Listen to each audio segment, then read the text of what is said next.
এই শোনো না গো, ফেসবুকে গিয়ে আমাদের এমবি ডায়েরি পেজটি লাইক করে বেল বাটনে ক্লিক করে আসো না প্লিজ।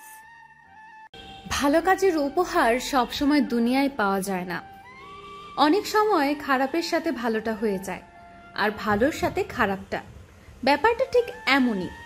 একটু খেয়াল করে দেখলাম, নিজের সব কিছু ফেলে কঠিন বিপদের সময় যে মানুষটার পাশে গিয়ে দাঁড়িয়েছিলাম, সেই মানুষটাকেই নিজের বিপদের কাছে পাইনি। শুধু তাই নয়, কখনো জানতেও আসেনি সেদিন কি হয়েছিল। ক্লাসে যে বন্ধুটাকে সব সময় হেল্প করেছি, পাশে থেকেছি, সেই বন্ধুটার আসল রূপটা পরীক্ষার হলে দেখেছি। নিজের রক্ত দিয়ে যে মানুষটাকে বাঁচিয়েছিলাম, সেই মানুষটাকে নিজের রক্তের প্রয়োজনে দেখা পাইনি।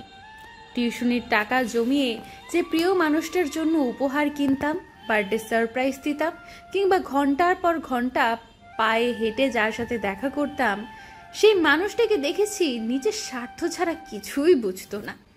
দিন শেষে সেও প্রতারক। যে মানুষটার প্রশংসা আমি সবার সাথে গর্বের সাথে করেছিলাম, সেই মানুষটাকে দেখেছি আড়ালে আমার নামে সকলের কাছে বদনাম করতে। যার ভালো কাজের জন্য কখনো হিংসা করিনি, তাকেই দেখতাম অন্যের ভালোটা মেনে নিতে পারত না। কথায় আছে, যেমন কর্ম তেমন ফল। এই কথাটা সবসময় সত্যি হয় না। যদি সত্যিই হতো, তাহলে ভালো মানুষের সাথে কখনোই খারাপটা হতো না। অথচ দেখা যায় দিন শেষে খারাপ মানুষগুলোই ভালো থাকে। শুনেছি মানুষ ধীরে ধীরে বদলে যায়, অথচ কিছু মানুষ এত দ্রুতই বদলে যায় যে তাদের দেখে চেনার উপায় থাকে না এই মানুষগুলোর সাথে একটা সময় পরিচয় ছিল।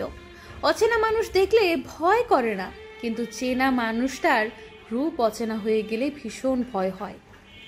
জীবনে মাঝে মধ্যে না বলতে হয়, না বলা শিখতে হয়। সব সময় সবার কথায় তাল দিয়ে চলতে থাকলে একটা পর্যায়ে এসে কেউ তোমার কথার গুরুত্ব দিবে না। ব্যক্তিত্ব ধরে রাখার জন্য মাঝে মধ্যে নিজের সিদ্ধান্তের উপর স্থির থাকতে হয়। নিজের মনের ইচ্ছার বিরুদ্ধে কখনো যাওয়া ঠিক নয়। যেটা তোমার কাছে সঠিক মনে হয় সেটাই করা উচিত। কথার ভার না থাকলে কেউ তোমার কথার মূল্য দিবে না। যে মানুষটা সবার সাথে তাল মিলিয়ে চলে, তাকে কেউ গুরুত্ব দেয় না, বরং সবাই সস্তা ভাবতে শুরু করে। যার কোনো শত্রু নেই, তার কোনো বন্ধুও নেই। মাঝে মধ্যে যদি কারো বিপক্ষে গিয়ে শত্রুও হতে হয়, তাতেও দোষ নেই। অন্তত নিজের দামটা ধরে রাখা যায়।